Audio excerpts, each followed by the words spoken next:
시편 62편 1절에서 6절 말씀입니다. 우리 같이 교독하겠습니다. 나의 영혼이 잠잠히 하나님만 바라며 나의 구원이 그에게서 나오는도다.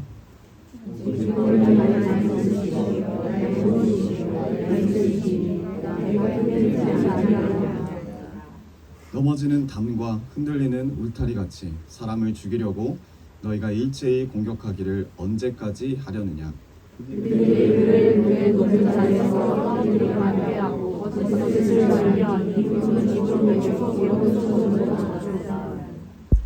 나의 영혼아 잠잠히 하나님만 바라라.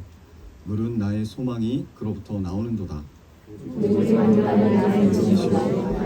구원이시오 나의 요새이시니 내가 흔들리지 아니하리로다. 아멘.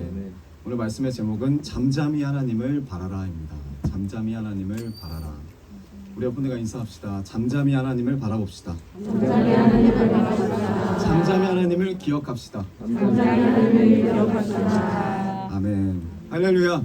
네, 주님은 살아계십니다. 아멘. 우리 주님은 살아계십니다. 아멘. 그 살아계신 주님이 우리와 함께 하십니다. 아멘. 네, 믿으십니까? 아멘. 아멘. 어떤 사람이 한겨울에 얼어붙은 강을 지나려고 합니다. 근데 다리가 없어요. 여름에는 헤엄쳐서 갔을 텐데 다리가 없어요. 그래서 그 얼어붙은 강을 어쩔 수 없이 건너가야 하는 입장입니다. 그럼 우리가 그런 사람이에요. 그 얼어붙은 강을 지나갑니다. 어떤 생각이 들까요? 강 앞에서. 네. 뭐라고요? 건널 수 있을까? 잘 얼었나? 네, 어떻게 확인할까요? 참 어렵죠. 어떤 사람은 확신합니다. 엄청 믿음이 좋아요. 이 호수는 분명 꽝꽝 얼었을 거야. 내가 아주 확신해. 그래서 자신만만하게 그 호수를 건너기 시작합니다. 결국 어떻게 됐을까요? 넘어졌어요? 네. 물에 빠졌어요. 얼음이 깨져서 물에 빠졌습니다. 그때 생각하는 거죠. 내 생각과 다른데? 두 번째 사람이 있어요. 가기 전에 우리가 방금 전에 말했던 것처럼 이 사람도 확신을 해요. 어떤 확신을 하냐면 이 호수는 분명히 가는 중에 살얼음이 있을 수 있어. 살얼음이 있을 거야. 라고 아주 노심초사하면서 그 강을 건너가기 시작합니다. 어떻게 됐을까요? 네. 빠지지 않고 무사히 건넜어요. 여러분, 호수가 단단히 얼었을 것이라는 확신이 있어도 물에 빠질 수 있어요. 그리고 반대로 호수가 얼지 않았을 것이라는 의심을 가져도 무사히 건너갈 수가 있어요. 중요한 게 뭡니까? 내 확신이 중요한 게 아니에요. 뭐가 중요해요? 뭐가 중요합니까? 확신이 중요한 게 아니라 호수가 중요하죠. 호수가 얼어 있느냐가 중요하죠. 근데 우리는 우리의 확신으로 살아요. 그게 믿음이라고 생각해요. 열심이라고 생각합니다. 이 호수는 분명히 얼어 있을 거야. 이 호수는 분명히 얼어 있지 않을 수도 있어. 단단히 얼어 있는 호수의 상태가 우리를 구원하는 거예요. 내 확신이 나를 구원하는 게 아니라 믿음의 대상이 그 사람을 구원하는 거예요. 우리는 나를 믿으면 안 돼요. 단단한 호수를 바라봐야 돼요. 그게 주님이에요. 우리가 수요 말씀 나눴습니다. 수요일 말씀 통해서 구원받은 자로서 이제 무엇을 해야 하는가? 엄청난 열심으로 삶을 살 수 있어요. 내가 이렇게 사는 거 주님이 기뻐하실 거야. 다 기뻐하시죠. 그러나 가장 우선적으로 해야 될 게 뭐냐면 주님을 송축해야 됩니다. 주님을 자랑해야 됩니다. 그 주님이 함께 하시면 기억하셔야 돼요. 그리고 기도하셔야 돼요. 또 응답받은 게 있으면 작은 거라도 주님 앞에 고백하고 자랑하고, 그리고 그 응답을 주님 앞에서 더욱더 송축하면서 영광을 돌려야 될 줄 믿습니다. 그렇게 삶을 살아야 돼요. 우리의 살고 죽는 것을 결정하는 것은 호수에 대한 나의 확신이 아니에요. 호수의 상태입니다. 내가 뭘 믿고 있는지를 분명히 알아야 돼요. 내가 예수 그리스도를 믿고 있는지, 정말 성경이 말하는 예수 그리스도를 믿고 있는지, 아니면 나를 도와주고 내가 유익과 이익이 되는, 나의 유익과 이익이 되는 예수 그리스도를 믿고 있는지.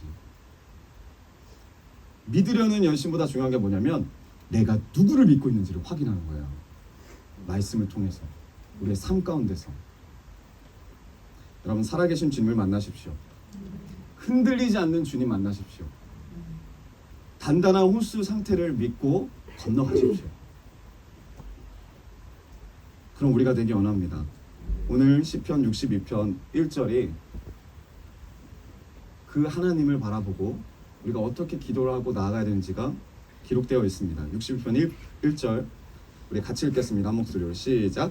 나의 영혼이 성장이 하늘만 바라며 나의 구원이 세상 나오노라. 아멘. 여러분, 하나님을 바라는 거 너무 중요합니다. 바란대요. 근데 지금 뭔가 특이한 게 뭐냐면 잠잠히 하나님을 바라며, 잠잠히 하나님만 바라며. 여러분, 하나님을 바라는 삶을 살고 계십니까?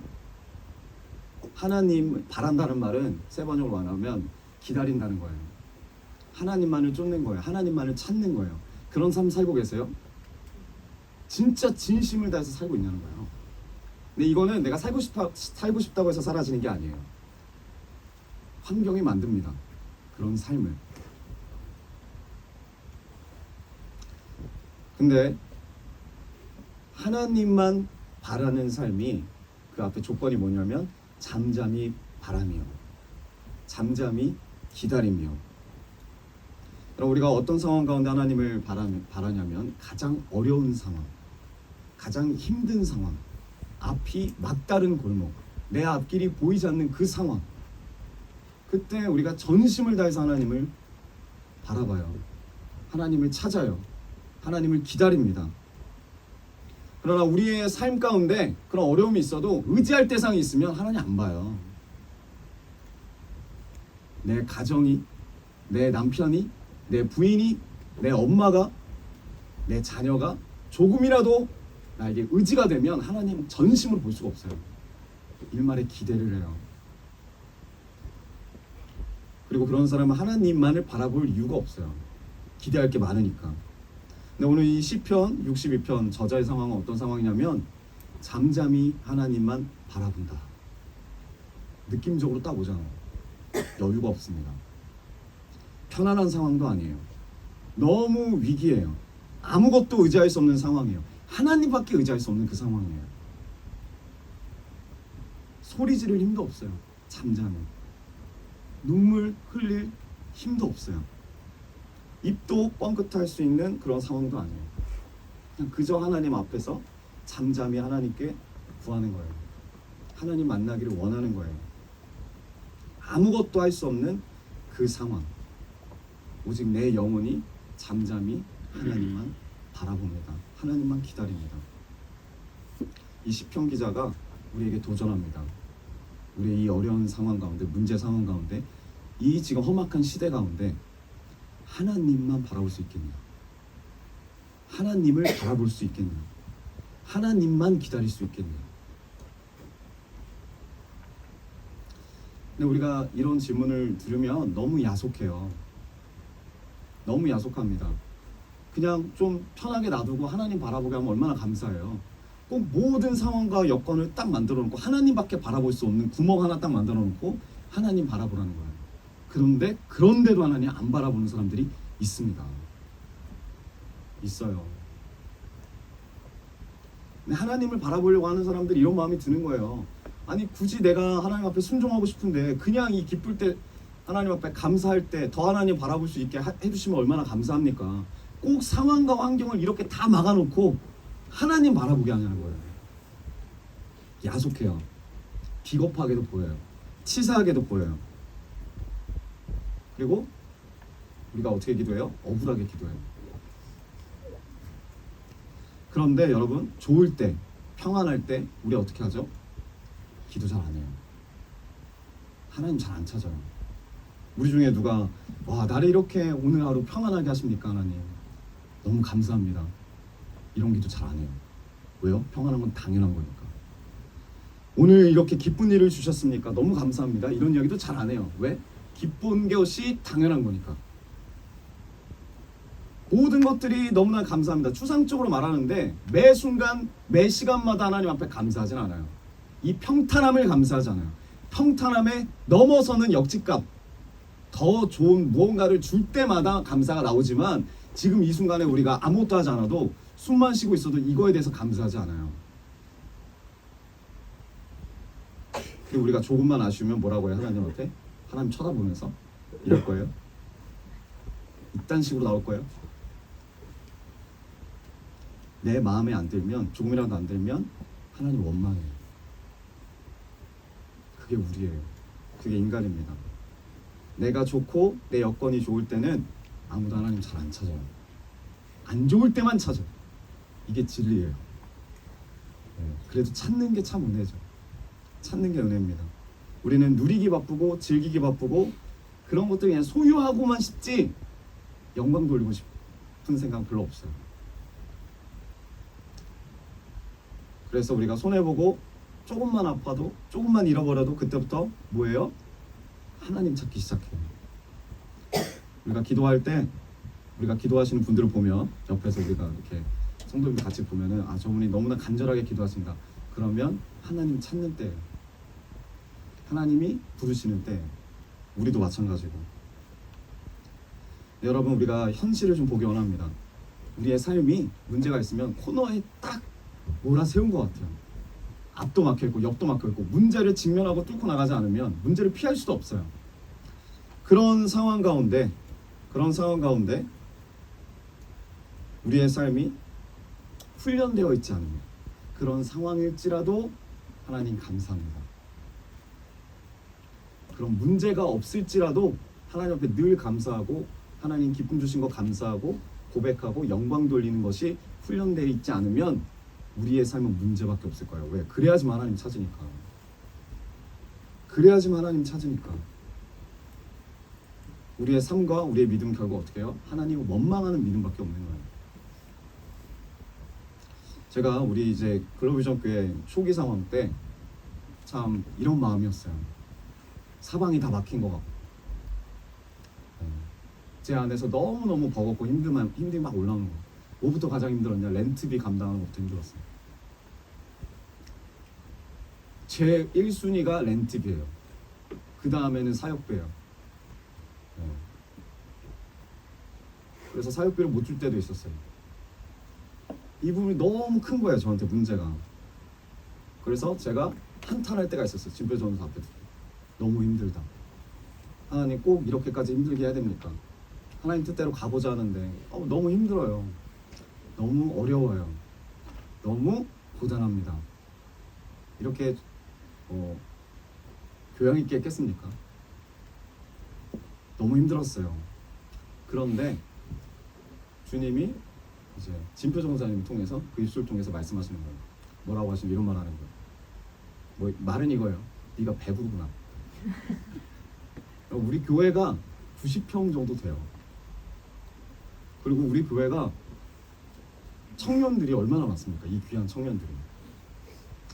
그리고 또 믿음에 기도하시는 장년분들이 또 있잖아요. 거기다가 우리 귀염둥이 다음 세대들, 멋지고 아름다운 다음 세대들이 있잖아요. 우리 교회 생명이 있거든요. 주님이 주신 생명이. 이거 못 보고, 주신 거 못 보고 지금 내 앞에 있는 문제가 너무 큰 거예요. 자, 그 말씀을 붙잡았어요. 주님은 누굴 통해서라도 말씀하십니다. 그 말씀을 예민하고 민감하게 받아들이고 반응하는 게 정말 중요하더라고요. 그래서 그 말씀을 붙잡고 감사기도를 많이 했어요. 감사기도. 여러분 주님 앞에 주님이 행하신 일들을 감사하고 나아가는 것이 주님을 자랑하는 것임을 믿습니다. 우리 교회 하나님이 너무나 사랑하십니다. 여러분 찬양해야 될 때 찬양하지 못하는 사람은 하나님 원망하는 사람이 돼요. 불평하는 사람이 됩니다. 결국 하나님의 영광을 가려요. 찬양해야 될 때 찬양하지 않는 사람, 자랑해야 될 때 자랑하지 않는 사람, 하나님을 자랑하지 않는 사람. 오늘 이 시편 말씀은 우리에게 도전이 됩니다.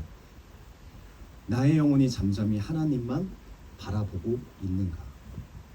지금 이 상황 가운데 하나님만 바라보고 있느냐는 거예요. 때로는 우리가 소리 지르고 싶을 때가 있어요. 하나님 앞에. 때로는 하나님 앞에 덤비고 싶을 때가 있어요. 대들고 싶을 때가 있어요. 그런데 그런 것조차도 내가 하나님 앞에 살 모습은 아니구나. 이 영적 지혜를 가지고 깨닫고 하나님 앞에 나아가는 거예요. 잠잠히. 그리고 내 자신을 봐야죠. 내가 평안할 때 하나님 찾지 않다가 이 어려움이 있을 때 하나님을 찾는 내 모습이 옳은가? 난 염치가 없구나. 그럼에도 불구하고 하나님이 나를 찾아와 주시고 나를 만나 주시길 원하는구나. 이렇게라도 하나님 나를 찾아주심에 감사합니다. 고백하는 겁니다. 이렇게 잠잠히 하나님만 바라보는 내 심령의 훈련을 우리가 해야 돼요. 평상시에도 내 심령의 훈련, 내 마음의 훈련. 왜 우리가 이런 심령의 훈련을 해야 됩니까? 구원이 그에게서 나오기 때문이에요. 하나님에게서 구원이 나오기 때문이에요. 네. 여러분, 나의 구원이 주님에게서 나온다는 이유가 뭐예요? 그 뜻이 뭐예요? 구원이 주님이 주시는 거예요. 주님이 구원의 이유고 주님이 구원의 원인이고 구원을 제공해 주신 분이 누구다? 주님이다. 내가 아니에요. 주님이다. 그 고백이 1절입니다. 근데 2절이 좀 더 깊어져요. 시편 62편 2절. 네, 우리 한 목소리 읽겠습니다. 시작.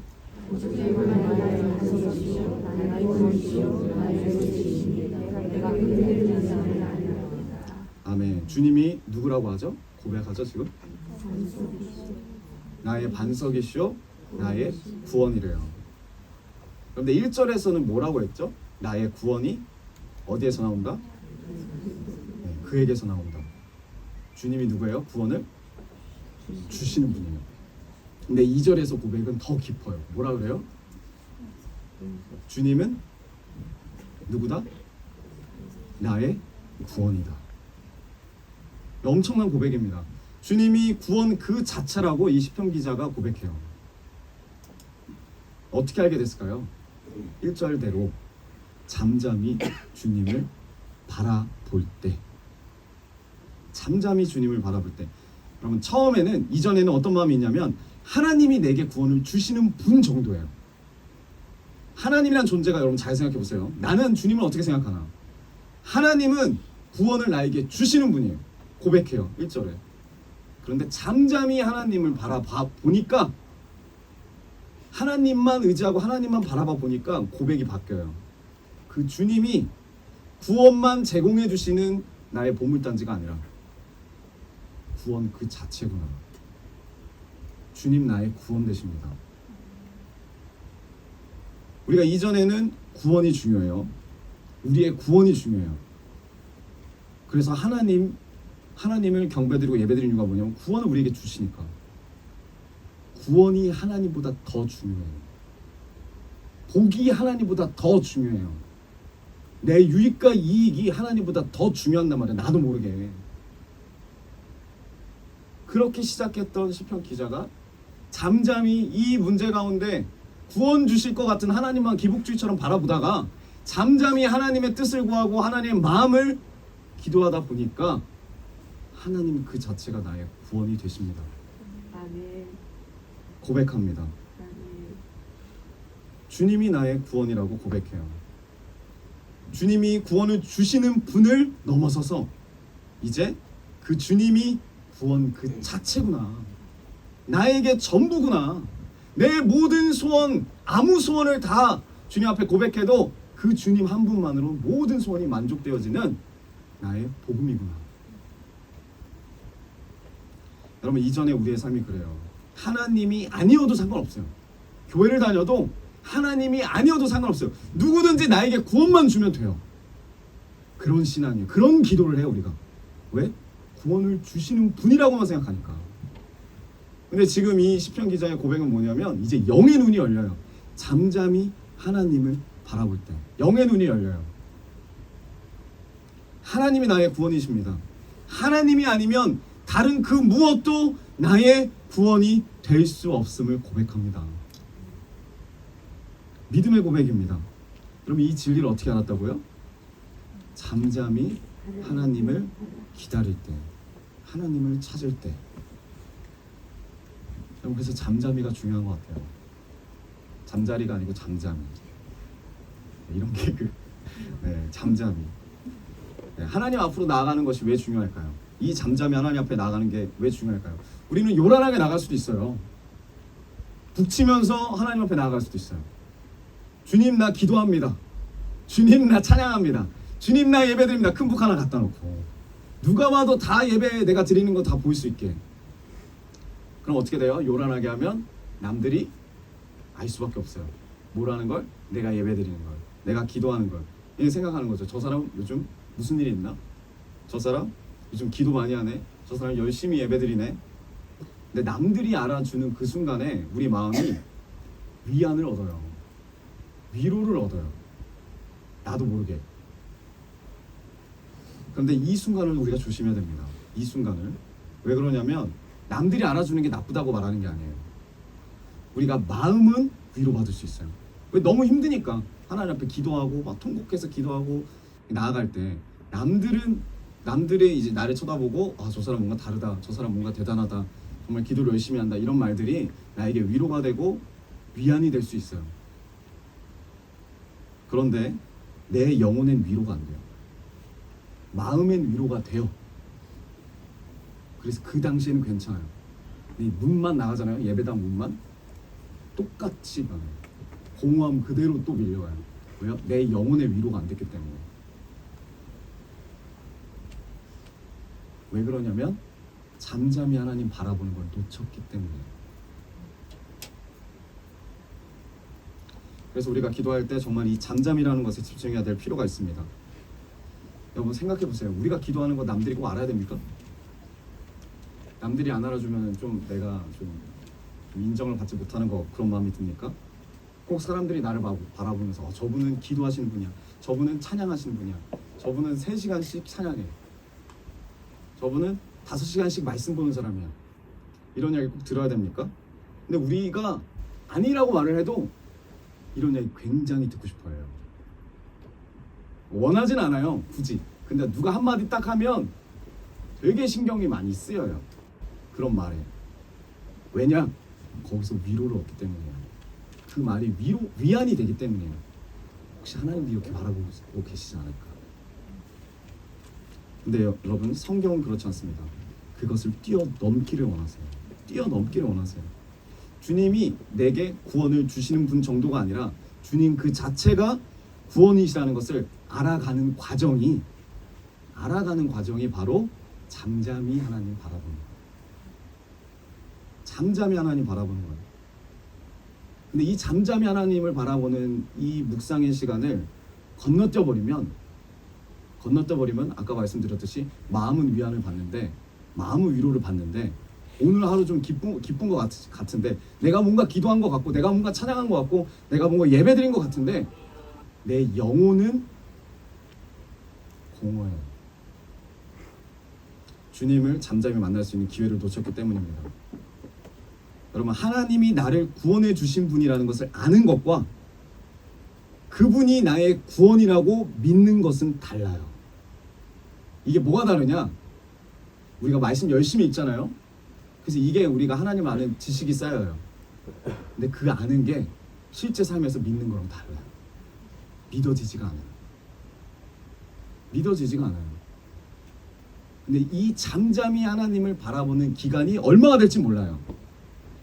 근데 이 잠잠히 하나님을 바라보는 기간을 통해서 내가 알고 있던, 그냥 머리로만 알고 있던 그 신앙이, 지식이, 알미 뭘로 바뀌어요? 하나님에 대한 믿음으로 바뀌어요. 그래서 이 과정이 되게 중요해요. 이 과정이 중요해요. 아는 것과 믿는 믿음은 전혀 달라요. 여러분, 인류 인구 중에 55%가 하나님이라는 신을 믿어요. 다르게 믿죠. 같은 게 절대 아니죠. 그러니까 신이라는 존재를 믿어요. 신이라는 존재를 믿어요. 근데 진짜 믿음대로, 자기들도 믿음대로 사는 사람 없어요. 기독교 안에서도 마찬가지예요.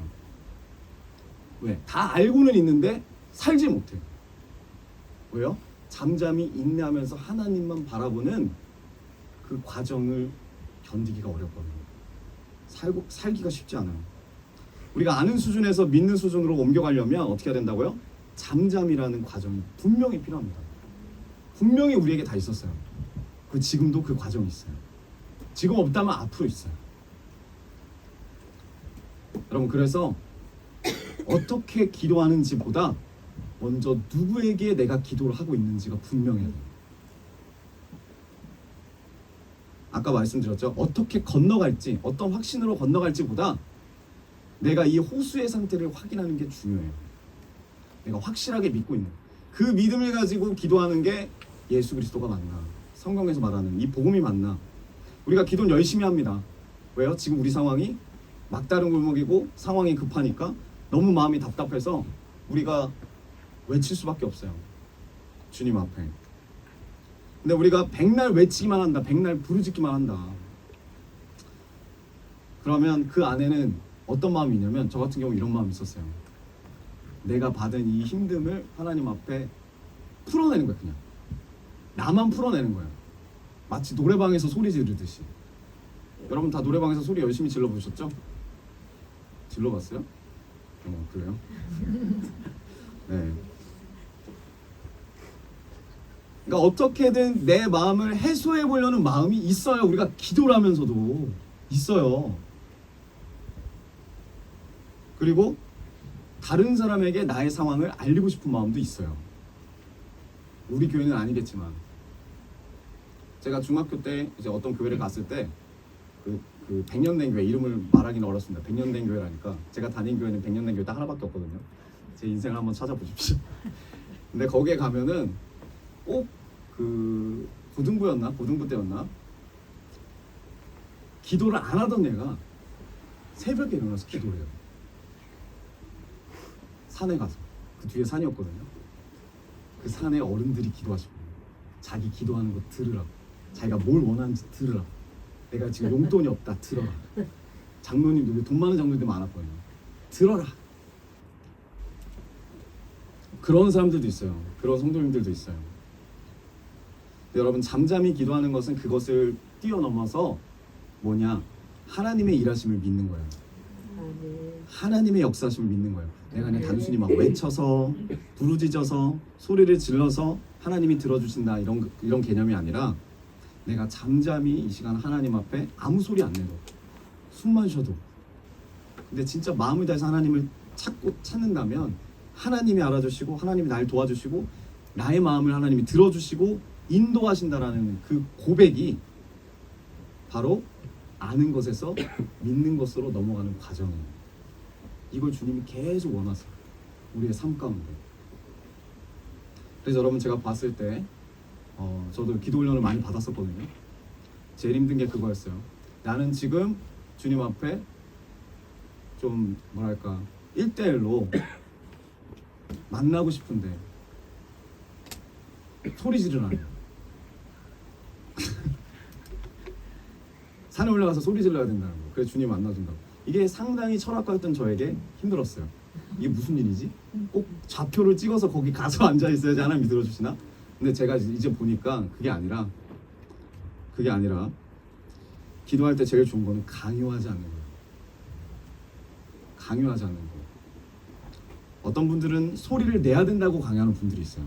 그리고 어떤 분들은 다른 교회 가면 소리 낸다고 막 뭐라고 하는 사람이 있어요. 소리 내면 안 된다고. 제가 그 장신대 교회 그 측에 있는 목사님 만났는데, 장신 측은 이 두 가지가 다 허용됩니다. 그러니까 그분의 고민이 이거였대요. 처음 왔을 때 불파가 있고 내면의 파가 있대요. 새벽 예배 가서 이게 와서 예배를 기도를 하는데 한쪽은 막 일어나는 거, 난리 나는 거야. 막 이쪽에서 막 난리 나면 저쪽에서 일어나는 거. 되게 인상 쓰면서 좀 조용히 좀 하지. 그래서 또 조용히 하면은 기도가 안 된다는 거예요. 이쪽은 또 이게 기도하는 거냐고 막 서로 막 이렇게 막 되게 힘든다는 거예요. 이런 고민을 저에게 이제 말씀하시더라고요, 그 목사님. 소리를 내야 된다 강조한 사람이 있고, 조용히 하라고 또 이렇게 강조한 사람이 있는데, 여러분 이 둘 중에 뭐가 좋고 뭐가 틀리다가 아니라 이 둘은 다른 거예요. 저는 그렇게 생각해요. 기도하는 방식이 다른 것 뿐이에요. 좋고 나쁜 게 아니라 그냥 다른 거예요. 다른 거예요. 뭐가 옳다 그르다가 아니라 그냥 다른 겁니다. 근데 우리가 어떤 분은 지금 영적 상태가 소리를 지르지 않으면 안 되는 사람이 있어요. 하나님 앞에 소리를 질러야 될 때가 있어요. 그러면 질러야 돼요. 내 영적 상태를 잘 봐야 돼요. 그리고 내 영적 상태가 지금 잠잠하지 않으면 견딜 수 없는 사람이 있어요. 그분은 잠잠해야 돼요. 하나님 앞에. 근데 결과적으로 이 두 가지 기도는 다 하나님 앞에서 만나요. 하나님이 다 들어주신다는 거예요. 내 영적인 상태에 따라서 내가 어떤 때는 소리를 질러야 되고 어떤 때는 부르짖어야 되고 어떤 때는 주님 앞에 잠잠해야 되고.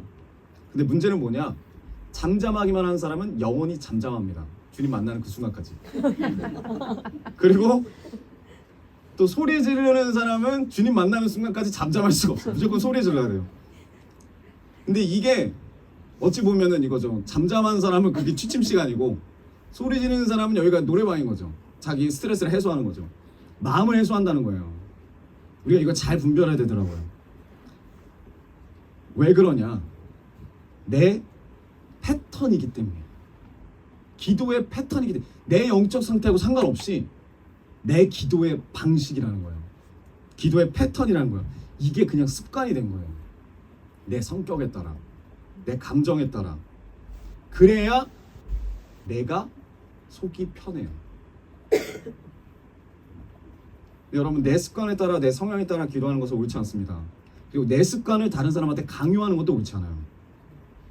기도는 하나님이 그 사람에게 지금 부어주시는 그 뜻을 보고, 마음을 보고, 그 영적 상태에 따라서 내가 하나님 앞에 나아가는 거예요.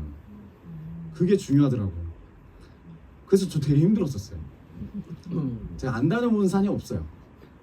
근데 거기 가서 늘 부르짖었거든요. 근데 응답하실 때인데 그게 딱 보니까 가서 꼭 상 간다고 부르짖는 건 아니더라고요.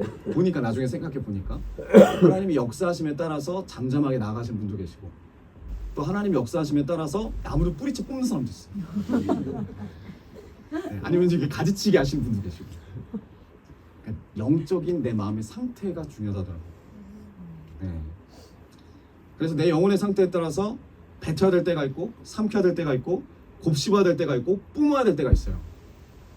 우리의 습관이 아니라 패턴이 아니라 내 영적 상태에 따라서 다른 거예요. 그래서 우리가 기도는 항상 뭐 이렇게 해야 된다, 이렇게 기도해라 라고 말하는 방식을 말하는 건 좀 문제가 있습니다. 그리고 그것은 그렇게 좋은 것 같지 않아요. 근데 우리가 서로 함께 기도할 때 다르잖아요. 주시는 은혜가 다르고 저 사람 기도 못하네, 저 사람 기도 너무 잘하네, 이런 개념이 아니라 우리가 서로 기도하는 모습을 보고 배울 필요가 있어요. 아, 저렇게도 하나님 앞에 나아갈 수 있구나, 배울 필요가 있고, 그리고 상대방을 배려해주고 알아줄 때도 있어야 돼요. 저렇게 기도해야 될 때구나. 그러니까 서로 시험 들 필요가 없다는 거예요. 근데 두 사람의 마음의 중심이 다 어디로 가야 된다? 하나님께로 가야 된다. 나의 구원 되시는 하나님께 향해 있으면 돼요.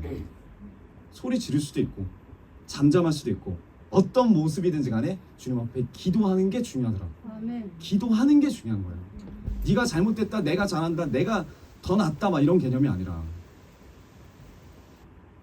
오늘 말씀에 이렇게 말합니다. 주님만이 나의 반석이시고 나의 구원이시고 나의 요새시다. 지금 이 시편 기자가 하나님을 아는 지식을 이야기합니다. 여러분, 기도는 뭐냐면 하나님을 아는 지식이에요. 시편 전체가 다 기도예요. 이걸 아는 게 되게 중요합니다. 하나님이 이런 분이다, 하나님은 이런 분이다. 왜 그럴까요? 시편 기자는 하나님을 알기 때문에, 조금이라도 자기가 경험한 이때까지 나의 복음이 있기 때문에 그런 하나님을 바라보면서 하나님을 찾는 거예요. 그게 시편의 기도예요. 하나님은 이런 분이시지 않습니까? 하나님은 이렇게 말씀하시지 않았습니까? 그렇기 때문에 기도가 문제에 집중하면 안 돼요. 보니까 그래요. 문제에 집중하면 안 됩니다. 이거 해주세요, 저거 해주세요, 이것도 중요하긴 한데 이게 내용이 전부가 되면 안 되더라고요. 지금 내가 어떤 상황이고 저 사람이 나한테 어떻게 했고 내가 앞으로 저 사람 머리통을 어떻게 하고 싶고 막 주님 이렇게 해주세요, 이런 게 아니라 기도에서 가장 중요한 게 뭐냐면 하나님은 이런 분이시지 않습니까? 이 고백이 되려면 여러분들이 하나님을 알아야 돼요. 말씀 가운데 아셔야 되고 우리의 삶 가운데 경험해야 돼요. 하나님은 이런 분이시지 않습니까? 이게 기도예요. 하나님이 이런 분이심을 내가 믿습니다. 그래서 내가 기도합니다.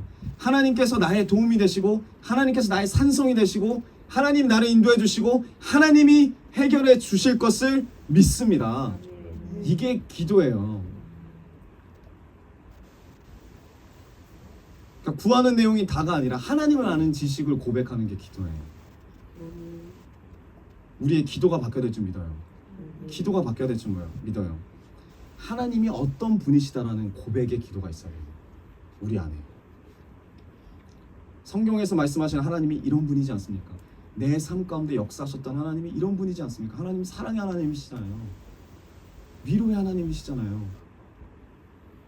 이런 고백들이 터져나온 자리가 기도의 자리예요. 기도의 자리예요. 시편이 이런 고백이에요. 다 하나님을 아는 지식이 터져나오는 자리. 때로는 요란하게 나올 수도 있고 때로는 잠잠하게 나올 수도 있어요. 네, 터져나오는 자리입니다. 중요한 건 뭐냐면 형식이 아니에요. 이런 형식 저런 형식 이런 게 아니에요. 형식이 중요한 게 아니고 내 확신도 아니고 내가 기도하는 대상이 누군지가 분명히 믿고 내가 소리 지르든지 안 지르든지 묵상하든지 통성기도 하든지 방언기도 하든지 그게 중요한 게 아니라 진짜 중요한 게 뭐다? 내용이에요. 내용. 여러분 왕상 18장을 보면은 가뭄을 끝내기 위해서 엘리야가 850대 1로 싸우죠. 네, 그 우상 숭배자들 바알과 아세라 숭배자들과 850대 1로 싸웁니다. 그래서 이제 아세라하고 바알 숭배자들이 먼저 기도를 해요. 네, 그때 어떻게 기도를 하죠? 18장 26절에서 28절을 보면은 갈멜산에서 아침부터 낮까지 기도를 해요. 그 사람들이 먼저 850명이 맨 처음에 이름을 엄청 불러요. 바알의 이름 도와주소서 불을 내려주소서 하고 그렇게 안 하니까 어떻게 해요? 그 다음부터 제단을 아주 요란스럽게 뛰어다녀요. 나를 쳐다봐라. 내가 여기서 기도합니다. 나를 봐주세요. 그렇게도 안 하니까 그 다음에 어떻게 해요? 네, 소리 지르면서 뛰어다니겠죠. 그 다음에는 어떻게 해요? 자해요. 칼로 몸을 막 긁으면서 나 죽어요. 지금 불 안 내려주면 나 죽어요. 우리가 이렇게 기도하고 있잖아요. 내용 아무 상관없이. 근데 여러분 엘리야 어떻게 기도하냐면 엘리야는 어떤 기도합니까? 한번 띄워주세요. 왕상 18장 36, 37절. 네, 아브라함과 이삭과 이스라엘의 하나님 여호와여, 주께서 이스라엘 중에서 하나님이신 것과 내가 주의 종인 것과 내가 주의 말씀대로 이 모든 일을 행하는 것을 오늘 이 사람들에게 알게 하소서. 내게 응답하소서. 내게 응답하소서. 이 백성에게 주 여호와는 하나님이신 것과 하나님이 어떤 분이라는 걸 계속 이야기하잖아요. 하나님이 이런 분입니다. 하나님이 이런 분입니다. 주는 그들의 마음을 되돌이키심을 알게 하소서. 여러분 그 기도 내용이 내 문제 매달려서 내 아픔 토로하고 내 상황을 하나님께 알리는 걸로만 끝났습니까? 아니에요. 주님 나 여기서 지금 불 안 내려주면 나도 죽어요. 엘리야가 이런 기도하지 않아요. 근데 그들은 그런 기도하잖아요. 나 죽는다고. 죽겠다고. 그걸 뛰어넘어서 뭐라 그래요? 하나님이 어떤 분이신지를 이 말씀 가운데 믿고 고백하고 하나님을 자랑하면서 선포하는 거예요. 그리고 그 문제를 직면해요. 그게 엘리야의 기도고 그게 시편 기자의 기도예요. 굉장히 중요한 겁니다. 우리가 기도를 배우는데 이 시편이 굉장히 중요한 책이 돼요. 고백이 돼요. 하나님에 대해서 더 깊이 아는 책이 돼요. 그래서 우리가 이 시편을 지금 저번 주 수요일 날에도 이번에 수요일 날에도 했고 주일 날에도 하지만 한번 다시 읽어보십시오. 읽어보면서 내 신앙을 조율하세요. 조율이 뭔지 알죠? 네. 조율하십시오. 악기의 음을 맞추는 거죠. 내 기도를 조율해야 돼요. 조율되지 않는 바이올린 어떻게 돼요? 네, 소리가 이상해요. 조율되지 않는 첼로도 어떻게 돼요? 네, 소리가 이상해요. 기타도 마찬가지입니다. 그럼 아무리 좋은 기타라고 해도 조율이 안 돼 있으면 안 돼 있는 기타를 치잖아요. 그 소리는 어떤 소리죠? 소음이에요. 우리의 기도가 조율이 안 돼 있으면 하나님 앞에 소음이에요. 하나님 듣고 싶지 않아요. 우리가 이 시편을 통해서 우리 기도가 조율될 줄 믿습니다. 네, 잠잠히 하나님을 바라는 기도인가? 나는 내 열심에 만족하는 기도인가?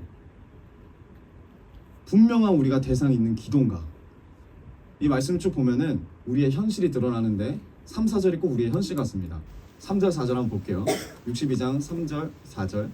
네, 넘어지는 담과 흔들리는 울타리 같이 사람을 죽이려고 너희가 일제히 공격하기를 언제까지 하려느냐. 그들이 그를 그의 높은 자리에서 떨어뜨리기만 꾀하고 거짓을 즐겨하니 입으로는 축복이요 속으로는 저주로다. 지금 상황이 어떤 상황이냐면 우리를 넘어뜨리려고 그리고 우리를 흔드는 존재가 계속 우리를 공격합니다. 계속 공격해요. 영적 전쟁 한가운데 있어요. 그 고백이에요. 3절 4절이. 이런 고백 가운데 1절과 2절의 기도가 나오는 거예요. 1절과 2절의 기도. 내가 이렇게 어려운 상황 가운데서도 내 영혼이 잠잠히 하나님만 바라보겠습니다. 하나님만 기다리겠습니다. 내가 흔들리지 아니하리로다. 주님만 바라보겠습니다. 이런 기도를 하는 거죠. 이 어려움 가운데, 이 고난 가운데, 이 핍박 가운데, 이 혼돈의 시대 가운데. 그런데 현실이 어때요? 이렇게 기도를 해도 평탄치가 않아요. 현실이 평안하지가 않아요. 지금 내 마음과 내 영혼은 잠잠히 하나님을 바라보고 있지만 지금 현실은 절대 바뀌지가 않아요. 어렵습니다. 그래서 이 현실 가운데 다시 한번 기도가 나와요. 그게 5절이에요. 나의 영혼아 잠잠히 하나님만 바라라. 물은 나의 소망이 그로부터 나오는도다. 6절 오직 그만이 나의 반석이시요 나의 구원이시요 나의 요새이시니 내가 흔들리지 아니하리로다. 여러분 앞에 1절과 2절의 기도가 지금 반복해서 5절과 6절에 등장합니다. 근데 1절과 2절의 기도와 5절과 6절의 기도가 달라요. 뭐가 다를까요? 1절과 5절이 뭐가 다를까요? 1절에서는 구원을 구해요. 영원히 잠잠히 하나님만 바라며 나의 구원이 그에게서 나오는 도다. 근데 5절에서는 뭘 구해요? 소망을 구해요. 하나님은 나를 구원해 주시는 분이에요. 그리고 나의 구원이 되세요. 근데 구원받은 자가 얻을 증거가 뭐냐? 구원받은 자가 얻을 증거가 뭐냐? 그게 소망이에요. 구원받는 걸로 끝나는 게 아니에요. 나는 구원받았다가 아니라 상황이 변하지 않는다니까요. 상황은 그대로지만 내 삶이 기쁨으로 그래도 하나님 앞에 전진하며 나아갈 수 있는 이유가 뭐냐면 구원받은 자에게 따라오는 열매와 증거가 소망이에요. 소망입니다. 근데 우리가 구원을 받았는데 소망이 없다? 그럼 내 신앙을 돌이켜 봐야 돼요. 나는 구원을 받았는데 왜 소망이 없지? 왜 미래에 대한 기대가 없지? 왜 하나님을 행하실 일들을 믿음으로 바라보지 못하지? 내 신앙을 점검해 봐야 돼요. 신앙이 뭐냐면 계속 자기를 점검하는 거예요. 하나님 말씀 앞에서. 교회 안에 신앙 가지신 분들이 많지만 신앙인이 아닌 분도 있어요. 어떤 분이 아니냐? 어떤 분일까요? 자꾸만 남을 점검해 주신 분들. 네. 우리 집 말고 남의 집 전기나 남의 집 가스를 가서 점검해 주시는 분들 말하는 거죠. 내가 기도해 보니까 당신은 어떻더라. 내가 기도해 보니까 당신은 이런 것 같다. 남들을 자꾸 점검해요. 근데 중요한 게 뭐냐면 신앙은 나를 먼저 점검하는 거예요. 나를 점검해요. 나를. 계속 자기를 점검하는 거예요. 과연 내가 지금 구원 받은 자로 끝나는 게 아니라 구원 받은 자로서의 증거가 있나, 소망이 있나. 구원 받은 자로만 끝나면 환경이 그대로기 때문에 무너질 수밖에 없어요. 소망이 없으면 무너져요. 소망이 없으면 무너져요. 소망이 없으면 무너집니다. 나를 점검해서 이 말씀 가운데 점검해서 내가 지금 구원의 소망이 있는가, 구원 받은 자로서 나의 미래에 대한 온전한 소망이 있는가, 먼저 나부터 봐야 된다는 거예요. 나부터 소망을 가지고 있어야죠. 나는 소망이 없는데 남만 이거를 진단해 주면 어쩌겠다는 거예요. 그리고 2절과 6절은 뭐가 다릅니까? 똑같아 보이는데 또 추가된 부분이 있습니다. 2절은 오직 그만이 나의 반석이시오 나의 구원이시오 나의 요새이시니 내가 크게 흔들리지 아니하리로다. 근데 6절은 뭐죠? 똑같은데 오직 그만이 나의 반석이시오 나의 구원이시니 나의 요새이시니 내가 흔들리지 아니하리로다. 뭐가 생략됐어요. 네. 크게가 들어가고 뒤에는 들어가지 않아요. 내가 앞에서 고백할 때는, 그러니까 진짜 구원이 하나님이라는 것이 대한 확신이 부족할 때는 이렇게 생각하는 거죠. 내가 흔들릴 거는 알아요. 내가 흔들리지만 주님 앞에 기도하는 거예요. 크게는 안 흔들리겠습니다. 크게는 흔들리지 않겠습니다. 이게 구원을 사모하는 자의 모습이었거든요. 근데 6절을 보면 크게라는 말이 없어요. 그냥 내가 흔들리지 않겠습니다. 이게 뭡니까? 크든 작든 이제 나는 흔들리지 않겠다는 거예요. 왜요? 소망을 가졌으니까. 소망이 없을 때는 자신에 대한 확신이 없어요.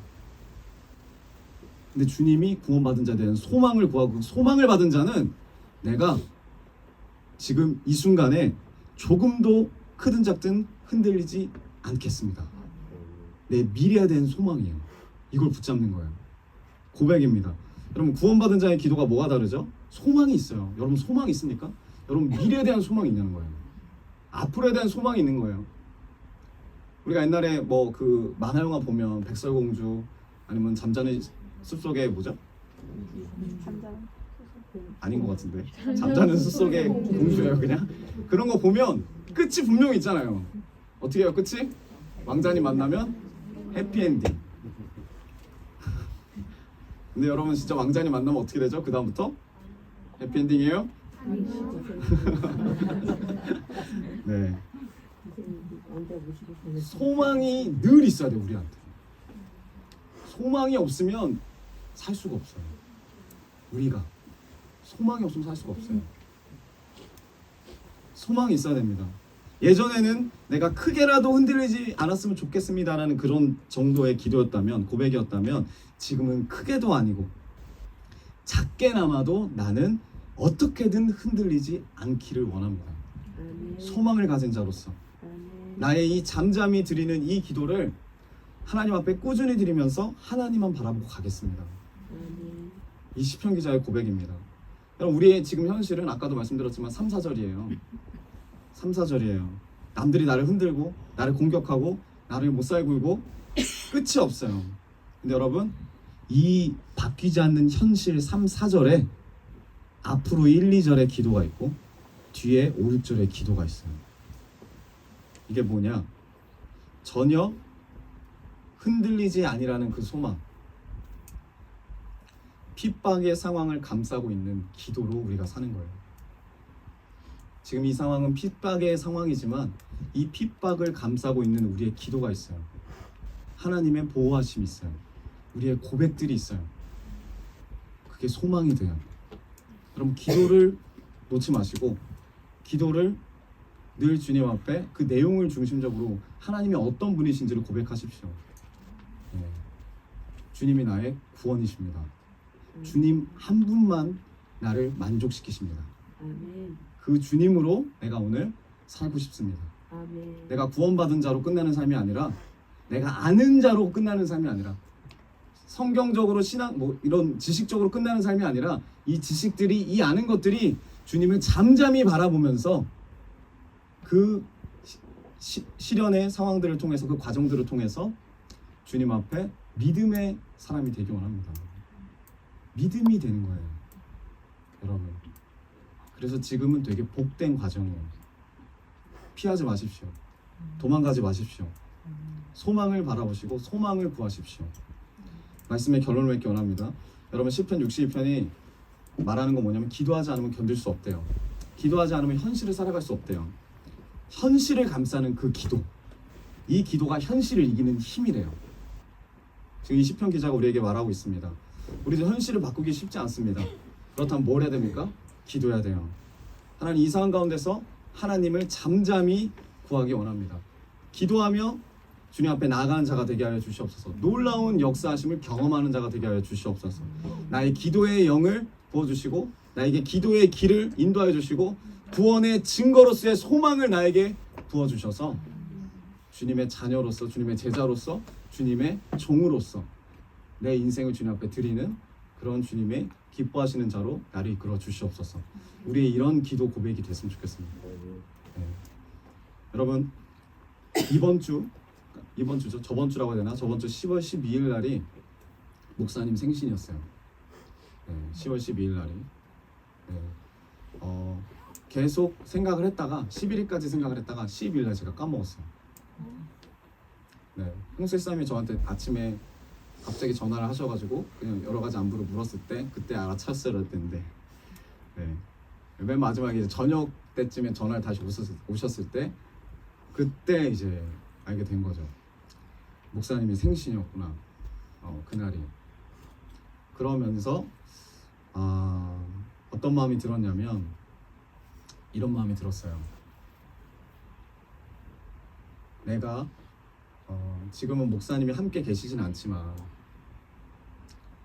목사님이 주시는 사랑과 그리고 목사님이 기도하시는 그 기도가 나에게 분명 큰 위로가 되고 위안이 되고 도움이 되었지만 그거보다 더 중요한 건 구원 되시는 주님입니다. 구원 되시는 주님입니다. 그 주님을 더 바라보고 그 주님으로 만족하는 그 주님으로 기뻐하는 그런 주님의 자녀가 되기 원합니다. 네. 기분이 그 전에는 그렇게 좋지 않더라고요. 생일 기억 못한 것 때문에. 근데 이런 고백을 하니까 정말 감사했어요.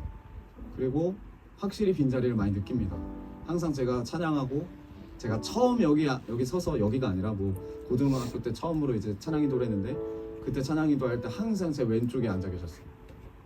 네. 기도원 가서도 갑자기 저 불러내가지고 알지도 못하는 찬송가로 찬양인도를 시킬 때도 항상 뒤에서 누가 뭐 그 원장님이 누가 한번 찬양인도 해볼 사람 이렇게 물어봤는데 그때 젊은 사람이 저랑 진표서밖에 없었거든요.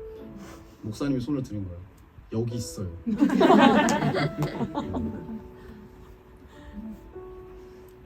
그런 부분들 되게 싫었지만 힘들었지만 그래도 항상 뒤에서 기도해 주시고 도와주시고 누구보다도 손뼉 쳐주시고 그렇게 이끌어졌던 분이 없다라는 그 공백이 저에게 너무 컸어요. 다 마찬가지일 거라 생각합니다. 그 구멍은 무엇으로도 채울 수 없어요. 네. 그런데 오늘 이 시편 62편을 보니까 그런 상황 가운데서도 잠잠히 하나님을 바라볼 때 하나님이 단순히 목사님과 같은 어떤 위로자를 보내주는 것으로 끝나는 존재가 아니라 그 하나님 자체가 나의 만족이고 하나님 자체가 나의 전부입니다. 나의 구원입니다라는 고백. 그 고백이 우리의 삶 가운데 더욱더 진실되어지길 원합니다.